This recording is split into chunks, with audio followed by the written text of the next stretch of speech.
দয়াল নবী কত দূরে,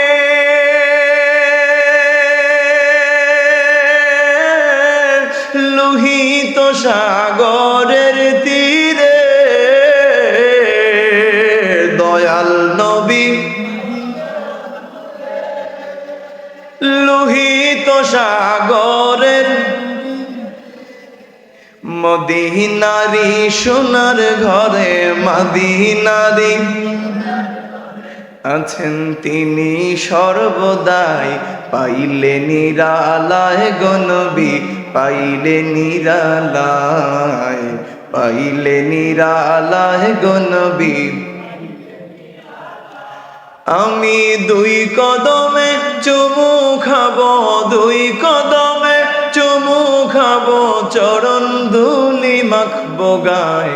পাইলে নিরালায় গো নবী, পাইলে নিরালায়, পাইলে নিরালায় গো নবী।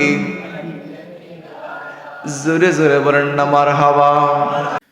রহিম জানি আসিয়াছি মৌলারি দরবারে, আল্লাহ তারাইও নাম রে। তোমারি দরজার গোলাম, তোমারি দুয়ারে। জবান খুলে বলতে পারবেন তো ইনশাল্লাহ? উচ্চ আওয়াজ দিয়ে জবান খুলে আকাশ বাতাসকে মুখরিত করে দিয়ে পড়তে পারবেন তো ইনশাল্লাহ? সবাই আওয়াজ দিয়ে বলেন, রহিম জানি আসিয়াছি মৌলারি দরবারে, আল্লাহ তারাইও নাম রে। তোমারি দরজার গোলাম, তোমারি দুয়ারে। তোমারি দরজার গোলাম, তোমারি দরবারে, আল্লাহ তারাইও নাম রে।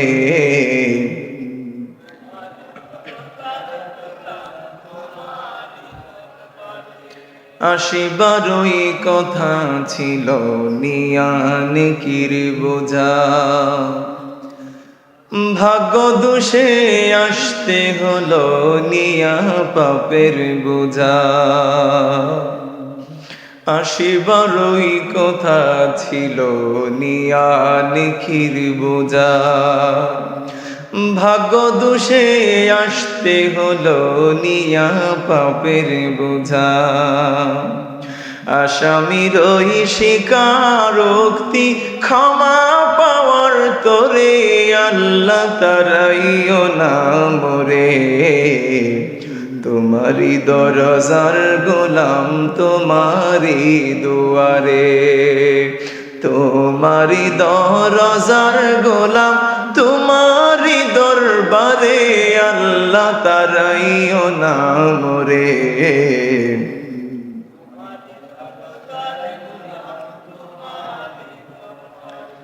জানি আমি মহাদোষী বহু গুনাহগার, তুমি কিন্তু সবার বড় আল্লাহু আকবার। জানি আমি মহাদোষী বহু গুনাহগার, তুমি কিন্তু সবার বড় আল্লাহু আকবার। ক্ষমা করিলে মোরে কেবা জিজ্ঞাসিবে, তবে আল্লাহ তারাইও নাম রে। তোমারি দরজার গোলাম, তোমারি দুয়ারে। তোমারি দরজার গোলাম, তোমারি দরবারে, আল্লাহ তারাইও নাম রে। তোমারি দরজার গোলাম। জোরে বলেন না মারহাবা। হাদিসে পাকের মধ্যে আল্লাহর হাবিব নবী কুল সম্রাট নূর নবী, নবীজি আমার মুহাম্মদ সাল্লাল্লাহু আলাইহি ওয়াসাল্লাম তিনি ইরশাদ করেছেন, মুসলিম শরীফের হাদিস, মুসলিম শরীফের 1631 নম্বর হাদিস। হাদিসের মধ্যে আল্লাহর হাবিব বলেন, ইদা মাতাল ইনসানু ইনকাতা আনহু আমালুহু ইল্লা মিন সালাসাতিন ইল্লা মিন সাদাকাতিন জারিয়া। জোরে বলেন আল্লাহু আকবার। ইল্লা মিন সাদাকাতিন জারিয়াতিন আও ইলমিন ইউনতাফাউ বিহি আও ওয়ালাদিন সালিহিন ইয়াদউ লাহ। জোরে জোরে বলেন আল্লাহু আকবার। আল্লাহর হাবিব নবী কুল সম্রাট নূর নবী নবীজি আমার মুহাম্মদুর রাসূলুল্লাহ সাল্লাল্লাহু আলাইহি ওয়া আলিহি ওয়াসাল্লাম ইরশাদ করেছেন, যখন মানুষ ইন্তেকাল করে তখন তার আমলনামার সওয়াব বন্ধ হয়ে যায়। সুবহানাল্লাহ বলেন। কিন্তু 3 প্রকারের আমলের সওয়াব অব্যাহত থাকে। সুবহানাল্লাহ বলেন। কয় প্রকার আমলের সওয়াব? 3 প্রকার। আমার সাথে কথা বলবেন, কনভারসেশন করলে আপনারাও অনেক কিছু জানতে পারবেন, শিখে যেতে পারবেন, ঠিক কিনা? কয় প্রকারের জিনিস? 3 প্রকার। এবার আসেন 1 নাম্বার কি? আল্লাহর হাবিব 1 নাম্বার বলেন ইল্লা মিন সাদাকাতিন জারিয়াহ। সুবহানাল্লাহ বলেন।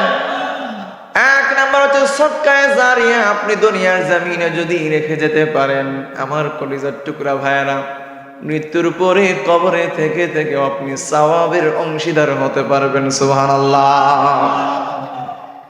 এবার আসেন 2 নাম্বার কি?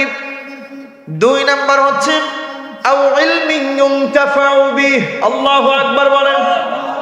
2 নাম্বার হচ্ছে উপকারী ইলম, যে ইলমটা আপনি শিখে আপনি সেই ইলমটা আপনি বন্টন করে গেলেন, বিতরণ করে গেলেন। যেমনটা আমাদের উস্তাদরা আমাদেরকে ইলম শিক্ষা দিয়েছেন। উস্তাদদের মধ্যে অনেক উস্তাদ আজ কবরবাসী। আল্লাহ তাআলা যেন তাদের কবরগুলা জান্নাতের বাগান বানায় দেন, বলি আমিন। আমাদের উস্তাদদের থেকে ইলম শিক্ষা করার কারণে আজকে আপনাদের সামনে শত শত মানুষ, হাজার হাজার লক্ষ লক্ষ মানুষের সামনে বসে কোরআন হাদিস থেকে কথা বলতে পারি। একটা মুহূর্তের জন্য শরীর কাঁপে না। আল্লাহু আকবার বলেন। সেই উপকারী ইলম আমাদের উস্তাদ বৃন্দ আমাদেরকে দান করেছেন। আমরাও সেই ইলম অর্জন করে মাদ্রাসায় শিক্ষকতা করি, ছাত্রদেরকেও আমরা বন্টন করি। আলহামদুলিল্লাহ।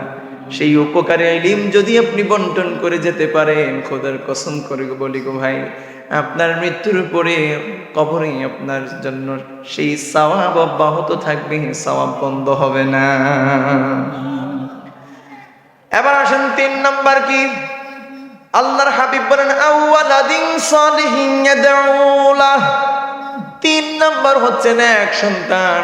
যদি দুনিয়ার জমিনে কোটি কোটি টাকা না রেখে, লক্ষ লক্ষ টাকা না রেখে যদি আপনি এই দুনিয়ার জমিনে নেক সন্তান রেখে যেতে পারেন, খোদার কসম করে বলি গো বাবা, আপনার সেই সন্তানগুলা আপনার মৃত্যুর পরে আপনার লাশের পাশে বসে কোরআন শরীফ থেকে তেলাওয়াত করবে, কোরআন শরীফের খতম তেলাওয়াত করবে।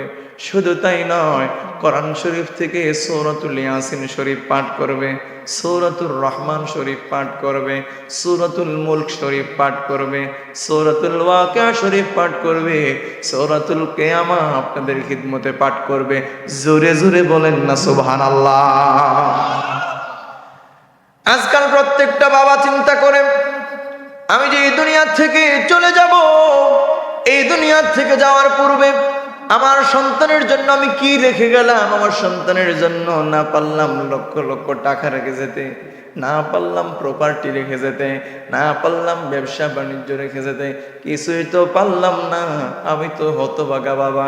আসলেই আপনি হতভাগ্য বাবা, আপনি আসলেই হতভাগা বাবা।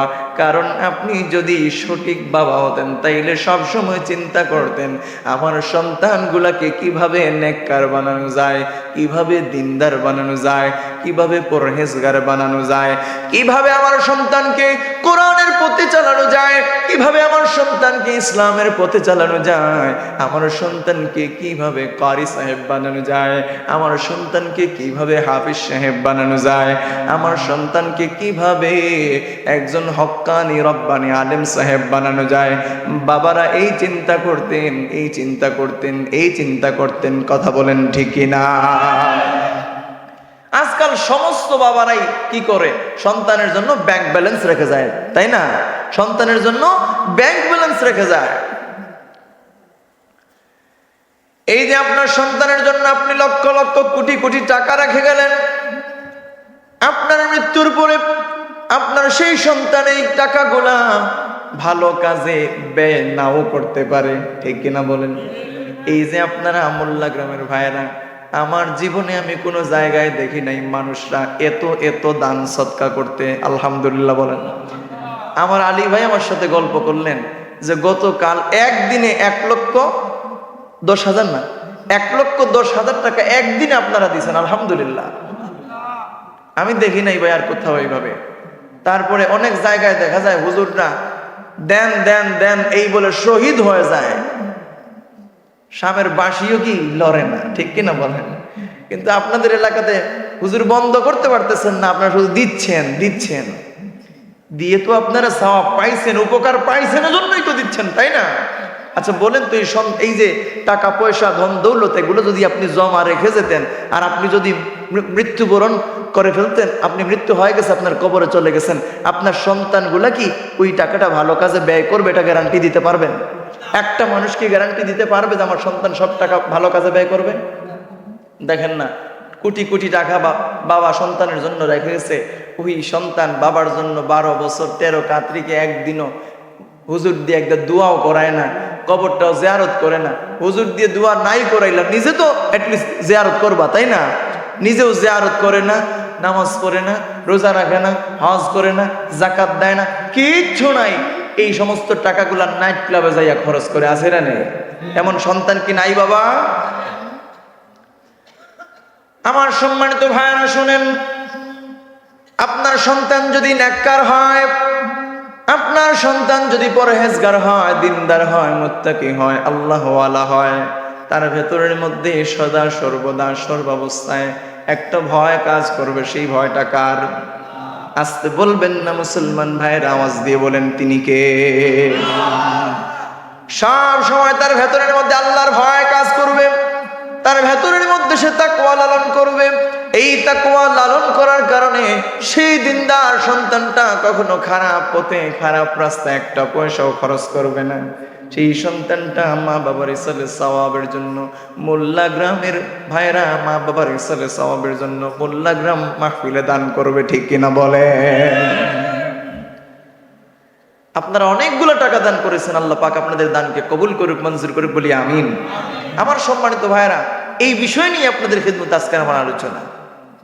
এখন আপনারা যে সদকা করেন, সদকা দান সদকা করেন, এই যে সদকা করেন, এই সদকা করলে কি লাভ হবে, আর যদি সদকা না করেন তাইলে কি ক্ষতি হবে, জানার দরকার আছে কিনা? তাইলে আসেন আমরা আগে সদকার পরিচয় সম্পর্কে জানি।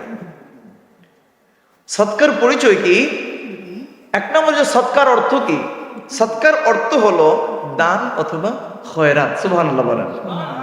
এবার আসেন সদকা কয় প্রকার? সদকা হচ্ছে 2 প্রকার। কথা বলেন, কয় প্রকার? 2 প্রকার। সাদাকা হচ্ছে 2 প্রকার। এক প্রকারের সদকা হচ্ছে সাধারণ সদকা, আর দ্বিতীয় প্রকারের সদকার নাম হচ্ছে সদকায়ে জারিয়া। সুবহানাল্লাহ বলেন। এই সাধারণ সদকা কি? এই সাধারণ সদকা মানে হচ্ছে কোনো ক্ষুধার্ত ব্যক্তিকে আহার দান করা। জোরে বলেন সুবহানাল্লাহ। কোনো ক্ষুধার্ত লোক আপনার কাছে এসে চাইছে যে বাবা দুপুরবেলা খাবার খাই নাই, ঘরের মধ্যে চাল ডাল কিচ্ছু নাই, আপনার উচিত হচ্ছে আপনি তাকে আহার করাবেন, ঠিক কিনা বলেন? এই সম্পর্কে দেখেন হাদিসে কারিমার মধ্যে কি এসেছে?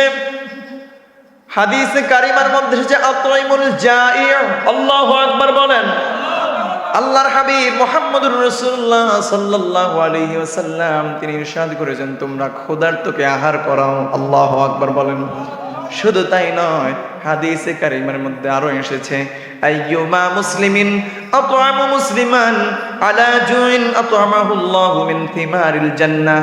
একটা জবান বন্ধ রাখবেন না, আওয়াজ দিয়ে বলেন আল্লাহু আকবার। আল্লাহর হাবিব নবী কুল সম্রাট নূর নবী নবীজি আমার মুহাম্মদ সাল্লাল্লাহু আলাইহি ওয়া আলিহি ওয়াসাল্লাম তিনি ইরশাদ করেছেন, যে ব্যক্তি ক্ষুধার্তকে আহার করায় আমার আল্লাহ রাব্বুল আলামিন ওই লোকটাকে জান্নাতের ফল সমূহ দ্বারা আহার করাবে। সুবহানাল্লাহর আওয়াজটা এত আস্তে কেন ভাই? আরেকটু আওয়াজ দিয়ে বলেন আল্লাহু আকবার। আমার ভাইয়েরা এখানে শেষ নয়। আল্লাহর হাবিব মুহাম্মদুর রাসূলুল্লাহ সাল্লাল্লাহু আলাইহি ওয়া আলিহি ওয়াসাল্লাম তিনি ইরশাদ করেছেন 7টি বিষয়ের প্রতিদান মৃত্যুর পর কবর পর্যন্ত যায়, সওয়াব যায়। সুবহানাল্লাহ বলেন। 1 নাম্বার কি? 1 নাম্বার হচ্ছে দ্বীনি ইলম, যা কাউকে আপনি শিক্ষা দিয়েছেন, আপনার সেই ইলম থেকে অন্যান্য ব্যক্তিরা উপকৃত হয়েছে। আল্লাহু আকবার বলেন। 2 নাম্বার কি? 2 নাম্বার হচ্ছে কোন ঝর্ণা বা খাল খনন করে দেয়। আমাদের সমাজে ঝর্ণাও নাই, এখন ঝর্ণা কম দেখা যায়, খালও তেমন একটা নাই। যদি সম্ভব হয় কোনো অসহায় দরিদ্র এলাকার মধ্যে সুন্দর করে বড় সড়ো করে একটা পুকুর দান করে দিবেন, পারবেন না ইনশাল্লাহ? এবার আসেন 3 নাম্বার। 3 নাম্বার হচ্ছে কূপ খনন করা। আমাদের বর্তমান সমাজে কূপ নাই, এই জন্য আপনি কূপের বদলে আপনি টিউবওয়েল দিতে পারেন, ঠিক না বলেন? আপনি যদি টিউবওয়েল দান করে যেতে পারেন, এই সমস্ত দানের সওয়াব আপনার কবরে যাওয়ার পরে আপনার কিয়ামত পর্যন্ত আপনার আমলনামার মধ্যে সওয়াব পৌঁছাতে থাকবে। আওয়াজ দিয়ে বলেন সুবহানাল্লাহ। আমার ভাইরা এবার শুনেন 4 নাম্বার। 4 নাম্বার কি? 4 নাম্বার হচ্ছে বৃক্ষরোপণ করা। আপনি বিভিন্ন ফলমূলের গাছ আপনি রোপণ করতে পারেন। বিভিন্ন ফলমূলের গাছ যদি আপনি রোপণ করেন, সেই ফলমূলের গাছ রোপণ করার কারণে মানুষরা সেই গাছ থেকে উপকৃত হবে, ফল খাবে। শুধু মানুষজন না গো বাবা, পশু পাখিরা উপকৃত হবে। কথা বলেন ঠিক না? কাঠবিড়ালি এসে খায় না নারিকেল গাছে নারিকেল? আপনাদের ওইদিকে আছে? কাঠবিড়ালি এসে কি খায়? তোমার কি হয় নাই এখনো? কাঠবিড়ালি এসে নারিকেল খেয়ে চলে যায়। এটা কি তার রিজেক না আপনার রিজেক? তার রিজেক। এজন্য তার রিজেকে যা আছে এগুলো সে খাবেই, এটা আপনি বন্ধ করতে পারবেন না। যতই আপনি বস্তার ভেতরেই ঢোকান না কেন, তারপরও পারবেন। সৌদি আরবে যারা মক্কা শরীফ গেছেন, মদিনা শরীফ গেছেন, আপনারা বলতে পারবেন সেখানে একটা কিছু গাছ আছে, নিমের গাছ আছে কিনা? যারা গেছেন আপনারা বলতে পারবেন। সেই নিমের গাছগুলোকে সেই দেশে কি নিমের গাছ বলে? কি কি গাছ বলে? জিয়া গাছ। কি গাছ? জিয়া গাছ। এই গাছগুলোর নাম জিয়া গাছ কেন হইলো জানেন আপনারা? অনেকেই জানেন, মুরব্বী বাবারা জানেন। শহীদ প্রেসিডেন্ট জিয়াউর রহমান সাহেব তিনি বাংলাদেশ থেকে ফ্লাইটে নিমের চারা নিয়ে সৌদি আরবে রোপণ করেছিলেন। এই জন্যই চারাগুলোর নাম হচ্ছে জিয়া গাছ। আলহামদুলিল্লাহ বলেন। তো আমরাও কি বৃক্ষরোপণ করতে পারবো তো ইনশাল্লাহ? ইনশাল্লাহ। এবার আসেন আমার ভাইয়েরা, 5 নাম্বার কাজ কি? 5 নাম্বার কাজ হচ্ছে মসজিদ নির্মাণ করা। আপনি যদি আল্লাহর ঘর মসজিদ আপনি নির্মাণ করে যেতে পারেন। শুধু মসজিদ নির্মাণ করলেই চলবে না বাবা। এখন আপনার এলাকার মধ্যে বড় সড়ো মসজিদ আছে, এখন আপনার টাকা আছে, পয়সা আছে, ধন দৌলত আছে, কোনো কিছুর কোনো কমতি নাই। এলাকার ভাইদের সাথে লাগছে আপনার ফিকশন ঝগড়া, এবার নিজের ঘরের সামনে দিয়ে দিলেন মসজিদ, ঠিক কিনা বলেন? এমন অনেক জায়গায় কি নাই ভাই? এক এলাকার মধ্যে 3টা 4টা 5টা 6টা মসজিদও কি আছে। এই ধরনের মনোভাব নিয়ে মসজিদ তৈরি করলে ফায়দা হবে না। মসজিদ তৈরি করতে হবে কার সন্তুষ্টির জন্য? আওয়াজ দিয়ে বলেন, কার সন্তুষ্টির জন্য? মসজিদের খোরাকি হচ্ছে মুসল্লি। এবার মসজিদে যদি মুসল্লি না থাকে, আপনি মসজিদ তৈরি করে কি করবেন? এখানে কি শুধু জিন্নাতের নামাজ পড়বে নাকি? মসজিদ তৈরি করতে হলে অবশ্যই মুসল্লি থাকতে হবে। জোরে বলেন ঠিক কিনা? আমার ভাইয়েরা আবার শুনেন, 6 নাম্বার কি? 6 নাম্বার হচ্ছে দ্বীনি কিতাব। আপনি যদি দুনিয়ার জমিনে রেখে যেতে পারেন, আপনি দ্বীনি কিতাব দুনিয়ার জমিনে রেখে যাওয়ার কারণে আপনার মৃত্যুর পরে আপনার সেই কিতাব পড়ে মানুষরা যখন উপকৃত হবে, আপনার কবরের মধ্যে অটোমেটিক্যালি সওয়াব পৌঁছায় দেবেন একজন, তিনি কে? এবার আসেন 7 নাম্বার। 7 নাম্বার হচ্ছে নেক সন্তান। যদি এই দুনিয়ার জমিন আপনি রেখে যেতে পারেন, আপনার সেই সন্তান যত ইবাদত করবে, বন্দেগী করবে, গোলামি করবে, আপনার মাগফিরাতের জন্য আমার আল্লাহ পাকের কাছে সাহায্য কামনা করবে, প্রার্থনা করবে, কান্না করবে, নুনাজারি করবে, দান সদকা করবে, এই সমস্ত ওসিলায় আপনার কবরের মধ্যেও সওয়াব, কথা বলেন না, সওয়াব পৌঁছাবে কিনা? আমার সম্মানিত ভাইরা শুনেন, মসজিদ, মক্তব, মাদ্রাসা, এই দিনই প্রতিষ্ঠানগুলো যদি আপনি তৈরি করে যেতে পারেন,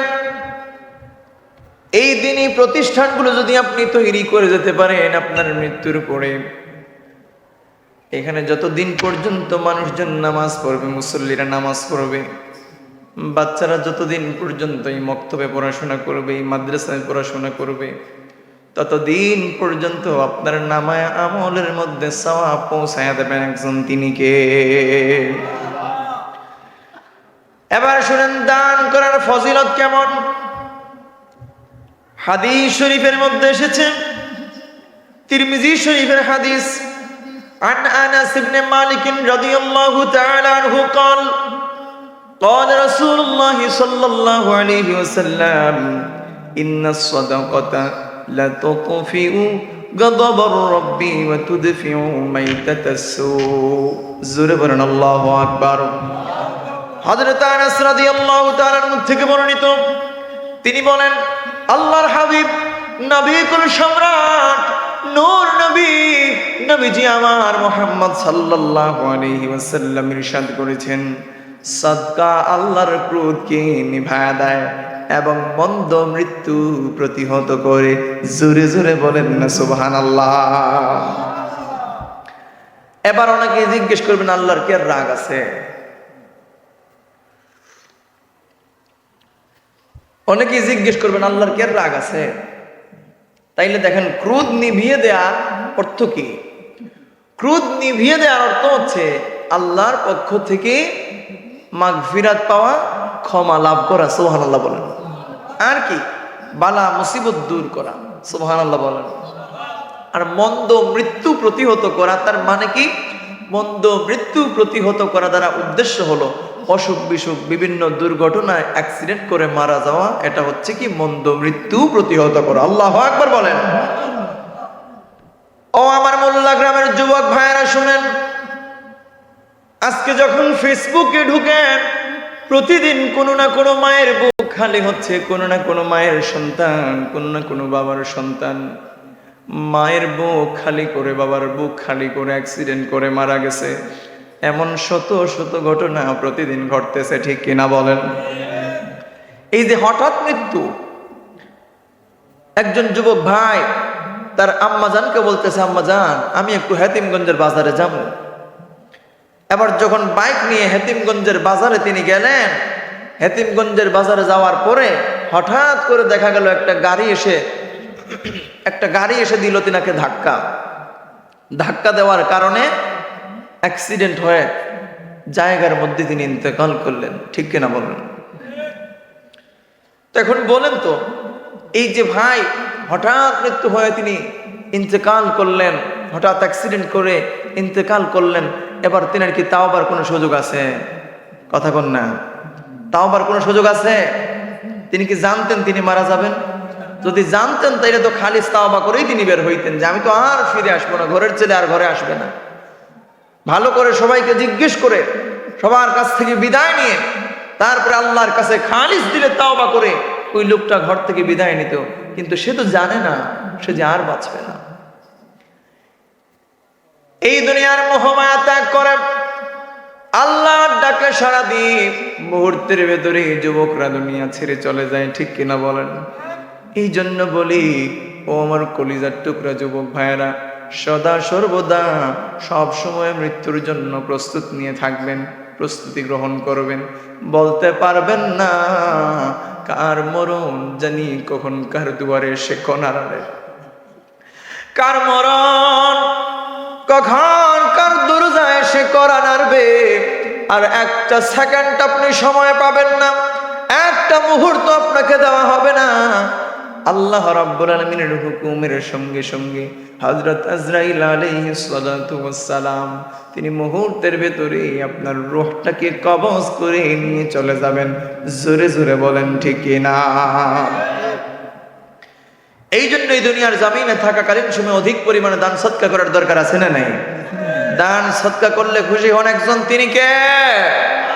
আর দান সদকা করলে কি হয়? হাদিস শরীফের মধ্যে এসেছে, as-সাদকাতু তারুদ্দুল বালা। আল্লাহু আকবার বলেন। দান সদকা করলে বালা মুসিবত দূর করে দেন কে? সবাই বলেন আল্লাহ। এবার দেখেন বীরে রুমার নাম শুনেছেন আপনারা? বীরে রুমা, তাহলে শুনেন। বীরে রুমা হচ্ছে একটা কূপের নাম। জৈনক ইয়াহুদি একজন লোকের কূপ। তখন পানির খুব সংকট ছিল, বিশেষ করে মুসলমানগণ ইয়াহুদির কূপ থেকে পানি ক্রয় করে নিতেন, কিন্তু পানি ক্রয় করে নিয়ে পানির সংকট কোনোভাবেই পূরণ করতে পারেন না। এবার যখন হযরত উসমান গনি রাদিয়াল্লাহু তাআলা আনহু তিনি জানতে পারলেন এই ধরনের ঘটনা, জানার পরে উসমান গনি রাদিয়াল্লাহু তাআলা আনহু তিনি সেই ইহুদি লোকটির কাছে গেলেন। ইহুদি লোকটির কাছে যাওয়ার পরে ইহুদিকে বললেন, ও ভাই, আপনার সেই কূপটা আমার কাছে বিক্রি করে দেন। ইহুদি লোকটা বলে, এই কূপটা বিক্রি করা যাবে না। কেন বিক্রি করবেন না? এবার সেই ইহুদি লোকটা ডাক দিয়া বলে, হুজুর, এই কূপটা এই কারণে বিক্রি করব না, কারণ এটা হচ্ছে আমার আয়ের সবচাইতে বড় উৎস। জোরে বলেন না সুবহানাল্লাহ। এবার উসমান গনি রাদিয়াল্লাহু তাআলা আনহু বলেন, ও ইহুদি ভাই, আপনি একটা কাজ করেন, অর্ধেক কূপ আমার কাছে বিক্রি করেন আর সম্পূর্ণ কূপের মূল্য আপনি নিয়ে নেন। জোরে বলেন না সুবহানাল্লাহ। ইহুদি লোকটা যখন দেখলো তার লাভ হয়ে গেছে, এবার সে সম্মতি জানালো, সম্মতি পোষণ করলো। ঠিক আছে, অসুবিধা নাই, অর্ধেক কূপ আপনি ক্রয় করে নিবেন, কিন্তু সম্পূর্ণ কূপের মূল্য আমাকে দিতে হবে।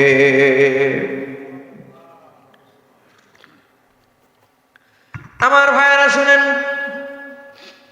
এবার যখন নবীজির সাহাবী হযরত উসমান গনি রাদিয়াল্লাহু তাআলা আনহু তিনি যখন এই অর্ধেক কূপ ক্রয় করলেন সম্পূর্ণ কূপের দাম দিয়ে, এবার ডিল হলো। কিসের ডিল?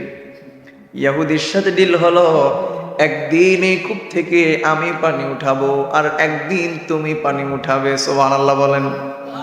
এইভাবে যখন চলতেই আছে, তখন দেখা যায় সমস্ত মুসলমানেরা ফ্রিতে হযরত উসমান গনি রাদিয়াল্লাহু তাআলা আনহু যেদিন কূপ থেকে পানি সংগ্রহ করার কথা, সেই দিন সবাই ফ্রিতে এখান থেকে পানি সংগ্রহ করে নিয়ে যায়। আর একটা লোকও কি ইহুদির কাছে পানি কিনতে যায় না। সুবহানাল্লাহ কইবেন না। এবার ইহুদির লোকটা চিন্তা করলো, আমার ব্যবসার তো 12টা বাজে গেছে। কথা বুঝেন নাই? ব্যবসার কয়টা বাজছে? 11টা না 12টা? 12টা বাজলো। একটা লোক ইহুদির কাছে পানি কেনার জন্য যায় না। উসমান গনি রাদিয়াল্লাহু তাআলা আনহুর কাছে সবাই সেখান থেকে যে পানি সংগ্রহ করে ফ্রি সার্ভিস নিচ্ছে সবাই। সুবহানাল্লাহ। এবার যখন তার ব্যবসার পথটা বন্ধ হয়ে গেল, এবার উসমান গনি রাদিয়াল্লাহু তাআলা আনহুর কাছে এসে বলেন, নবীজির সাহাবী গো উসমান গনি, তুমি একটা কাজ করো, বাকি অর্ধেক কূপ তুমি আমার কাছ থেকে ক্রয় করে নাও। জোরে জোরে বলেন সুবহানাল্লাহ। আমার কলিজার টুকরা ভাইরা শুনেন, এবার যখন নবীজির সাহাবী হযরত উসমান গনি রাদিয়াল্লাহু তাআলা আনহু তিনি সম্পূর্ণ কূপটা যখন ক্রয় করে নিলেন, এবার তিনি আল্লাহর ওয়াস্তে এই কূপটা মুসলমানদের জন্য, আল্লাহর জন্য ওয়াকফ করে দিলেন। জোরে জোরে বলেন সুবহানাল্লাহ। পাইলে নিরালায় গো নবী, আওয়াজ দিবেন, পাইলে নিরালায় গো নবী, পাইলে নিরালায়, পাইলে নিরালায় গো নবী, আমি দুই কদমে চুমু খাবো, দুই কদমে চুমু খাবো, চরণ ধুলি মাখবো গায়, পাইলে নিরালায় গো নবী, পাইলে নিরালায়, পাইলে নিরালায় গো নবী। দয়াল নবী কত দূরে,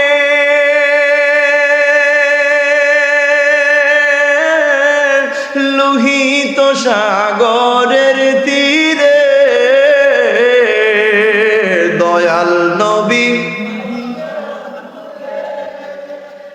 লোহিত সাগরের, মদিনারি সোনার ঘরে মদিনারি আছেন তিনি সর্বদাই, পাইলে নিরালায় গো নবী, পাইলে নিরালায়, পাইলে নিরালায় গো নবী। আমি দুই কদমে চুমু খাবো, দুই কদমে চুমু খাবো, চরণ ধুলি মাখবো গায়, পাইলে নিরালায় গো নবী, পাইলে নিরালায়, পাইলে নিরালায় গো নবী। জোরে জোরে বলেন না মারহাবা। আমার ভাইয়েরা, বন্ধুরা, বাবারা, শুনেন, আল্লাহর রাস্তায় যত বেশি পরিমাণে আপনি দান সদকা করবেন, আমার আল্লাহ রাব্বুল আলামিন আপনার সেই সম্পদের মধ্যে, আপনার সেই মাল আওলাদের মধ্যে বহু বহু গুণে বরকত বাড়ায়া দিবে। রিয়াদুল জান্নাহকে আপনারা চিনেন? অনেকেই গেছেন, সরাসরি সেখানে নামাজ পড়ে আসছেন, আবার অনেকেই যান নাই, নাম শুনেছেন, ঠিক কিনা বলেন? তাইলে শুনেন এই রিয়াদুল জান্নাহর ঘটনা, হাদিস থেকে বলতেছি। নবীজি সাল্লাল্লাহু আলাইহি ওয়াসাল্লাম তিনি যখন হিজরত করে মদিনায় চলে গেলেন, আল্লাহর হাবিব মদিনায় চলে যাওয়ার পরে তিনি ঘর নির্মাণ করার পূর্বে আল্লাহর হাবিব পরিকল্পনা করলেন একটা মসজিদ নির্মাণ করবেন। জোরে জোরে বলেন সুবহানাল্লাহ।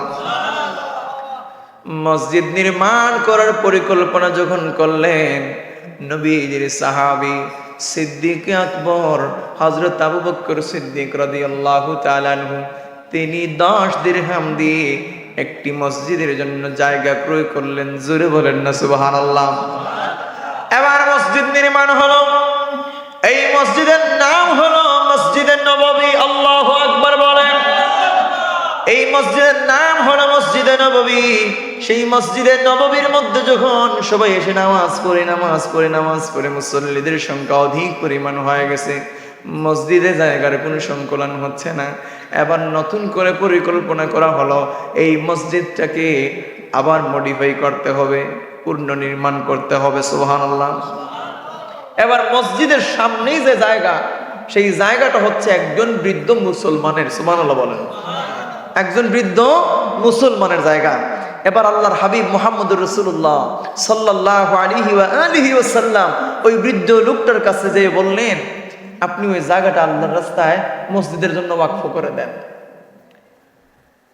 এবার সেই বৃদ্ধ মুসলমান লোকটা বলে, না না, এটা আমি দিব না, এটা আমি আল্লাহর রাস্তায় দান করব না। এবার নবীজি মুহাম্মদ সাল্লাল্লাহু আলাইহি ওয়াসাল্লাম তিনি ডাক দিয়ে বলেন, তাইলে একটা কাজ করা যায়, আপনি এই জায়গাটা আমাদের কাছে বিক্রি করে দেন। সুবহানাল্লাহ। ওই বৃদ্ধ লোকটা যখন দেখলো এই জায়গাটা আল্লাহর হাবিবের লাগবেই, হাটে যখন যায়, যাওয়ার পরে কোনো একটা পশু যদি আমাদের বেশি পছন্দ হয়, অনেক সুন্দর, গেট আপটাও বেশ নাইস, এই পশুটা অনেক সুন্দর পছন্দ হয়েছে, পছন্দ হওয়ার পরে সেই পশুটার দাম সে নির্ধারণ করে গেছিল, বাইরে থেকে নিয়ত করে গেছে যে এই পশুটা যদি 70,000 পাই তাইলে ছাইরা দেব। এবার যখন আপনার কাছে ওই লোকটা 70,000 দাম চাইছে, তখন আপনি 1 লাফে তাকে দাম বলে দিলেন, ভাই এটা 65,000 দিব। কথা বুঝেন নাই? এটা কত দিব? 65,000 দিব। এবার ওই লোকটা কি করলো, মনে করলো 70,000 বলাই তো 65,000 1 লাফে বইলা দিয়েছে, যদি 80,000 বলতাম তাইলে হয়তো 70,000 এমনিতেই বলতো। কথা বুঝেন নাই? এবার কি করবে, পরবর্তী যে কাস্টমার আসবে, আইসা যখন এই পশুটার দাম যখন জিজ্ঞেস করবে, তখন কি আর 70 বলবে? 70 বলবে না, 80 85 এইভাবে বলবে। কারণটা কি? তার পশু সুন্দর, মানুষ দাম দিয়ে এটা নিবে, এই জন্য দাম বাড়াইয়া দিছে। আল্লাহর হাবিব মুহাম্মদুর রাসূলুল্লাহ সাল্লাল্লাহু আলাইহি ওয়া আলিহি ওয়াসাল্লাম তিনি যখন সেই বৃদ্ধ লোকটির কাছে বললেন তাহলে এই জায়গাটা বিক্রি করে দেন। এবার সেই বৃদ্ধ লোকটা আল্লাহর হাবিবের কাছে জায়গার যে মূল্য আছে সেই মূল্য থেকে 10 গুণ বেশি মূল্য চাইলো। জোরে কন্না নাউজুবিল্লাহ। কত গুণ বেশি মূল্য চাইছে? আল্লাহর হাবিব কিনতে পারলেন না। এবার তিনি চলে গেলেন। মসজিদে নববীতে যাওয়ার পরে আল্লাহর হাবিব মুহাম্মদুর রাসূলুল্লাহ সাল্লাল্লাহু আলাইহি ওয়াসাল্লাম সেখানে যাওয়ার পরে তিনি ঘোষণা দিয়ে দিলেন, নোটিশ জারি করে দিলেন। কিসের নোটিশ?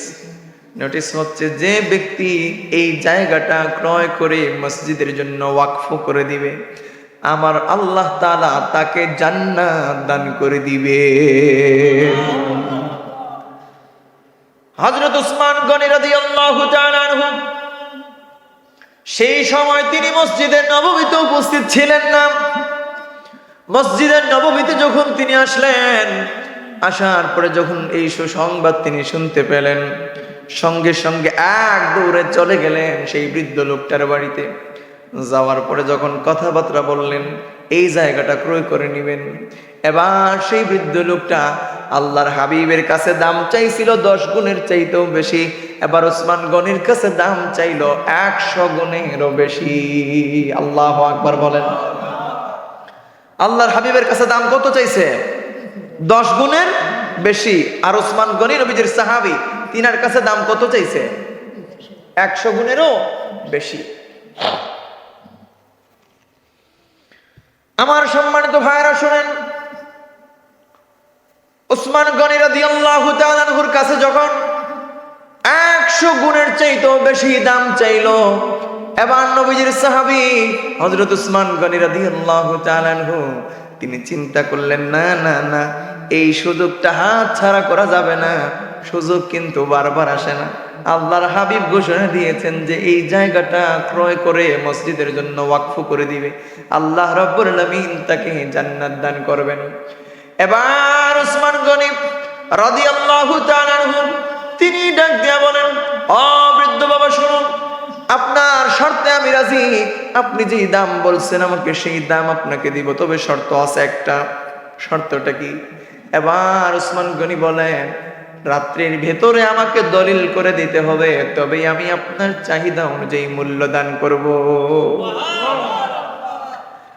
এবার নবীজির সাহাবী হযরত উসমান গনি রাদিয়াল্লাহু তাআলা আনহু তিনি ওই জায়গাটা 100 গুণের চাইতেও বেশি দাম দিয়ে কিনে নিলেন। রাত্রিবেলা যখন দলিল হয়ে গেল, এবার উসমান গনি রাদিয়াল্লাহু তাআলা আনহু এই দলিল সহকারে আল্লাহর হাবিবের খিদমতে উপস্থিত হলেন মসজিদে নববীতে। সুবহানাল্লাহ।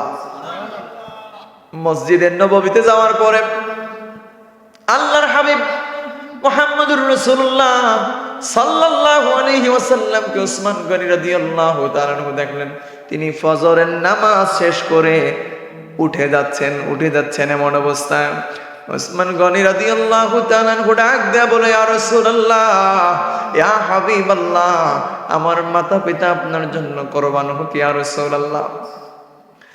আপনি যে ওয়াদা করেছিলেন সেই ওয়াদাটা কি এখনো পর্যন্ত বহাল আছে নাকি? আল্লাহু আকবার বলেন। আল্লাহর হাবিব নবী কুল সম্রাট নূর নবী মুহাম্মদ সাল্লাল্লাহু আলাইহি ওয়া আলিহি ওয়াসাল্লাম তিনি আবারো বললেন, ঠিক আমার ওয়াদাটা বহাল আছে। যে ব্যক্তি এই মসজিদের জন্য এই জায়গাটা ক্রয় করে আল্লাহর ঘর মসজিদের জন্য ওয়াকফ করে দিবে, আমার আল্লাহ তাআলা তাকে জান্নাত দান করে দিবেন। জোরে জোরে বলেন না সুবহানাল্লাহ। এবার উসমান গনি রাদিয়াল্লাহু তাআলা আনহু তিনি আল্লাহর হাবিবের হাত মোবারকের মধ্যে দলিলটা দিয়ে দিলেন। আল্লাহর হাবিব মুহাম্মদুর রাসূলুল্লাহ সাল্লাল্লাহু আলাইহি ওয়া আলিহি ওয়াসাল্লাম ঘোষণা করেছেন, আল্লাহ রাব্বুল আলামিন ওসমান গনিকে জান্নাত দান করবেন। জোরে জোরে বলেন সুবহানাল্লাহ। এবার আল্লাহ রাব্বুল আলামিন হযরত জিবরিল আমিন আলাইহিস সালাতু ওয়াস সালামকে পাঠায়া দিলেন। এবার জিবরিল আমিন সে ডাক দিয়া কই ইয়া রাসূলুল্লাহ ইয়া হাবিবাল্লাহ, নবীজি গো, আল্লাহ রাব্বুল আলামিন আপনার কাছে আমাকে পাঠাইছেন আর বলছেন যাও রে জিবরাইল, আমার হাবিবকে গিয়ে বলো এই জায়গাটুকু আমি আল্লাহ এই দুনিয়াতে জান্নাতের বাগান হিসাবে কবুল করে নিলাম। জোরে জোরে বলেন না সুবহানাল্লাহ। আমার মোল্লা গ্রামের ভাইরা শুনেন, হাদিসে পাকের মধ্যে আল্লাহর হাবিব মুহাম্মদুর রাসূলুল্লাহ সাল্লাল্লাহু আলাইহি ওয়া আলিহি ওয়াসাল্লাম তিনি ঘোষণা করে দিলেন, মা বাইনা বাইতি ওয়া মিম্বারি রাউদাতুন মির রিয়াদিল জান্নাহ। একটা জবান বন্ধ রাখা যাবে না, আওয়াজ দিয়ে বলেন না সুবহানাল্লাহ। আল্লাহর হাবিব বলেন, আমার ঘর এবং আমার মিম্বরের মধ্যখানে অবস্থিত জায়গাটুকু আমার আল্লাহ তাআলা জান্নাতের বাগান বানায়া দিছে। আর একটু জোরে বলেন আল্লাহু আকবার। এবার বলি মন খুলে প্রাণ খুলে, ইয়া রাসূলুল্লাহ, ইয়া হাবিবাল্লাহ, ইয়া নবী আল্লাহ। আমার কলিজার টুকরো যুবক ভাইয়েরা শুনেন, অধিক পরিমাণে আল্লাহর রাস্তায় দান করবেন, সাদকা করবেন, আপনার জীবনটা পরিবর্তন করে দিবেন কে? আল্লাহ। আস্তে বলবেন না, জোরে বলেন কে? আল্লাহ। আমার সম্মানিত ভাইরা শুনেন, নবীজির আদরের দুলালিনী হযরত ফাতিমাতুজ জাহরা রাদিয়াল্লাহু তাআলা আনহা 3 দিন ধরে ঘরের মধ্যে কোনো খাবার নেই। হযরত আলী রাদিয়াল্লাহু তাআলা আনহুকে ডাক দিয়ে বলেন, প্রাণের স্বামী, ও স্বামী গো, 3 দিন ধরে ঘরের মধ্যে কোনো খাবার নাই। হযরত হাসান হুসাইন খাবারের জন্য কান্দে কান্দে, প্রাণের স্বামী, আমার পরনের যে চাদর আছে সেই চাদরটা আপনি বাজারে নিয়ে বিক্রি করে দেন। হযরত আলী রাদিয়াল্লাহু তাআলা আনহু সেই চাদরখানা বাজারে নিয়ে গেলেন। বাজারে নিয়ে যাওয়ার পরে 6 দিরহামের বিনিময়ে সেই চাদরটা তিনি বিক্রি করে দিলেন। জোরে বলেন সুবহানাল্লাহ। এবার চাদরটি যখন বিক্রি করে দিলেন, বাড়িতে ফেরার পথে একজন ভিক্ষুক তিনার কাছে হাত পাতল আর বলল, হযরত আলী রাদিয়াল্লাহু তাআলা আনহুকে বলল, আমি বড় অসহায়, দুর্বল, ক্ষুধার্ত, আমাকে দান করুন। হযরত আলী রাদিয়াল্লাহু তাআলা আনহু সবগুলো দিরহাম সেই ফকির মিসকিন ভিখারিকে তিনি দান করে দিলেন। ও ভাই, এই জায়গায় যদি আপনি আর আমি হইতাম তাহলে কি করতাম? কইতাম না নিজের জান বাঁচানো ফরজ? ফতোয়া লাগাইয়া দিতাম না? কথা কন না। আমরা হইলে কইতাম জান বাঁচানো ফরজ, আগে নিজের জান বাঁচো, করে নিয়ে তোমার জান বাঁচো। উসমান হযরত আলী রাদিয়াল্লাহু তাআলা আনহু তিনি 6 দিরহাম সেই ভিক্ষুক লোকটাকে দান করে দিলেন। এবার যখন খালি পকেট নিয়ে উসমান গনি হযরত আলী রাদিয়াল্লাহু তাআলা আনহু যখন বাড়ির দিকে রওনা হলেন, এবার পথিমধ্যে তিনি একজন আগন্তুক লোক পেলেন, যিনার হাতের মধ্যে একটা উটের লাগামে ধরে আছেন। এবার তিনি ডাক দিয়া বলেন, আপনি কি এই উটটা কিনবেন নাকি? এবার তিনি ডাক দিয়া বলেন, আমি যে উট কিনবো, আমার কাছে তো একটা দিরহামও নেই।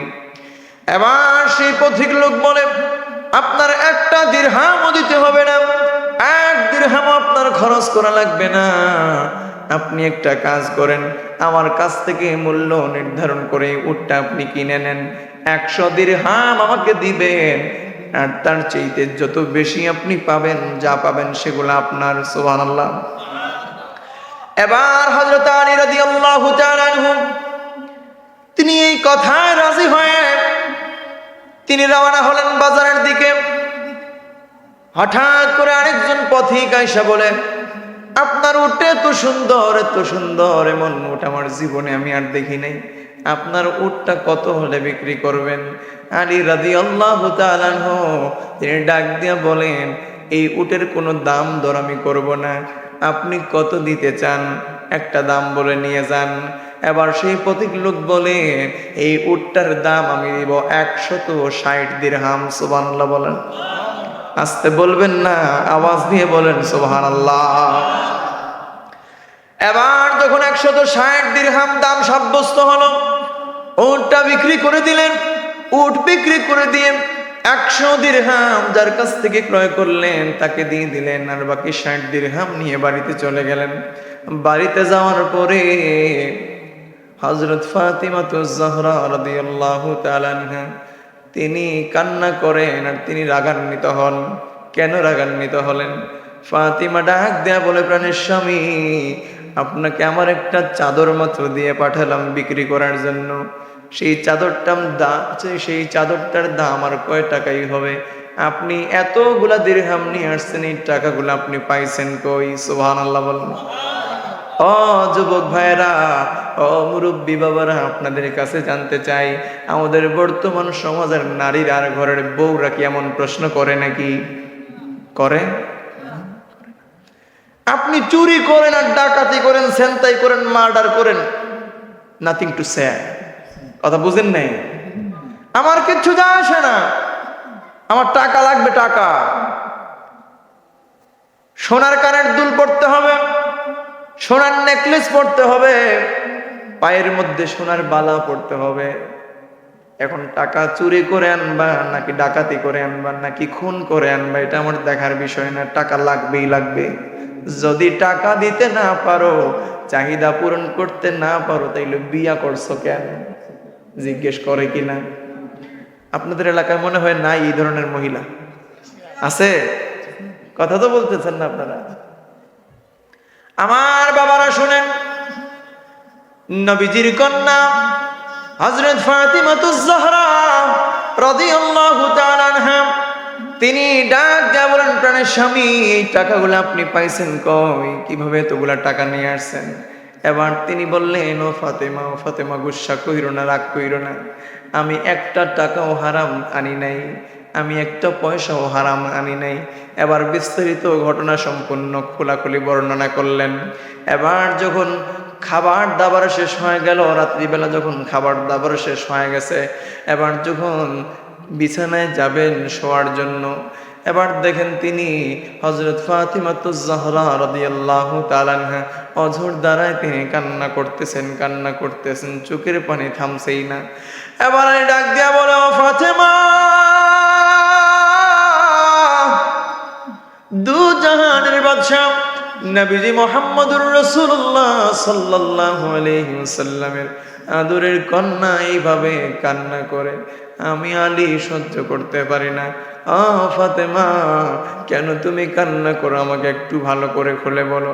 এবার ফাতেমা ডাক দিয়া বলে, স্বামী গো, আমি কান্না করি এই দুঃখে, আমরা সবাই তো পেট ভরে রাতের খাবার খেলাম, কিন্তু জানি না গো স্বামী, দু জাহানের বাদশা কামলিওয়ালা নবীজি না জানি রাতের খাবার না খাইয়া শুয়ে আছে। এবার আলী ডাক দিয়া বলে, ও ফাতেমা, আর কান্না কইরো না, আর চোখের পানি ফালায়ও না। ওয়াদা করলাম সকালবেলা তোমাকে নিয়ে দু জাহানের বাদশা কামলিওয়ালা নবীজির দরবারে যাব। এবার যখন সকালবেলা রওনা হলেন কামলিওয়ালা নবীজির দরবারে, নবীজি রাস্তার মধ্যে দাঁড়াইয়া আলীকে দেখে দেখে মুস্কি মুস্কি হাসি দেন। সুবহানাল্লাহ বলেন। আলী ডাক দিয়া বলে, ও ফাতেমা, নবীজি মুহাম্মদ সাল্লাল্লাহু আলাইহি ওয়াসাল্লাম মনে হয় গতকালকের ঘটনা সম্পর্কে অবগত হয়ে গেছেন। এবার যখন আল্লাহর হাবিবের কাছে গেলেন, যাওয়ার পরে আলীকে জিজ্ঞেস করেন, আলী, গতকাল কার কাছ থেকে তুমি উটটা কিনলা? জোরে বলেন না সুবহানাল্লাহ। কার কাছ থেকে তুমি উটটা ক্রয় করছো? এবার আলী ডাক দিয়ে বলে, ইয়া রাসূলুল্লাহ, ইয়া হাবিবাল্লাহ, যার কাছ থেকে উটটা ক্রয় করছি তিনাকে দেখতে একজন গ্রাম্য আরব লোক মনে হইছে। আমার নবীজি ডাক দিয়ে বলে, রে আলী, তিনি গ্রাম্য কোনো আরব লোক নন, বরং তিনি হচ্ছেন হযরত জিবরিল আমিন আলাইহিস সালাতু ওয়াস সালাম। সুবহানাল্লাহ কইবেন না? এবার নবীজি ডাক দিয়া বলেন, আলী, যার কাছে তুমি উটটা বিক্রি করছো তাকে তুমি চিনোনি? আলী ডাক দিয়ে বলেন, ইয়া রাসূলুল্লাহ, ইয়া হাবিবাল্লাহ, সেই লোকটাকেও তো গ্রাম্য কোনো আরব লোক মনে হইছে চেহারা দেখে।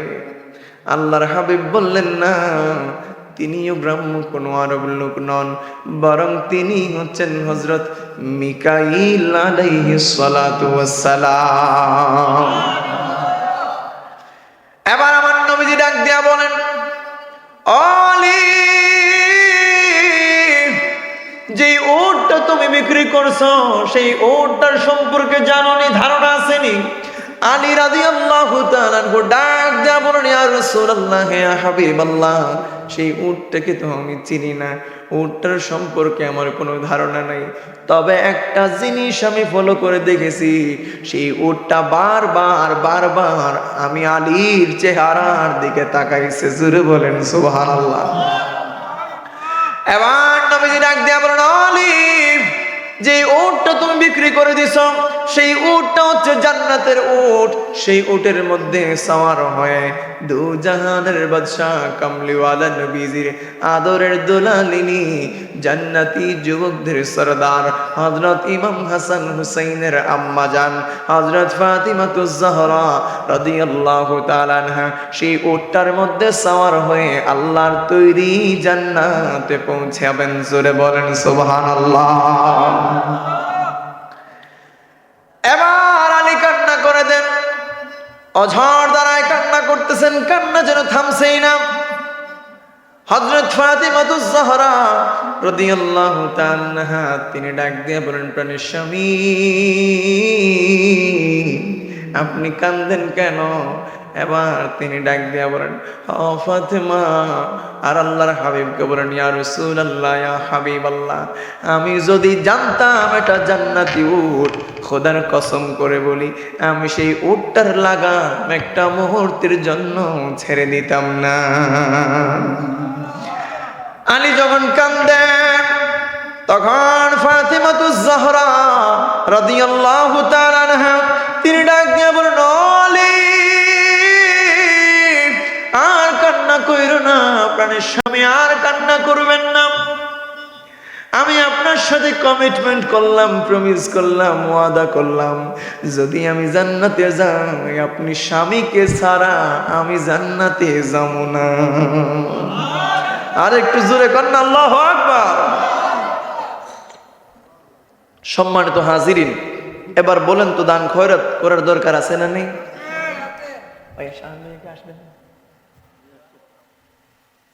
আমি তো আর পারবো না, আমার এই রোগটার মধ্যে মনে হয় প্রেশার ডাউন হয়ে গেছে, এই রোগের মধ্যে অনেক ব্যথা করতেছে অনেক সময় থেকে।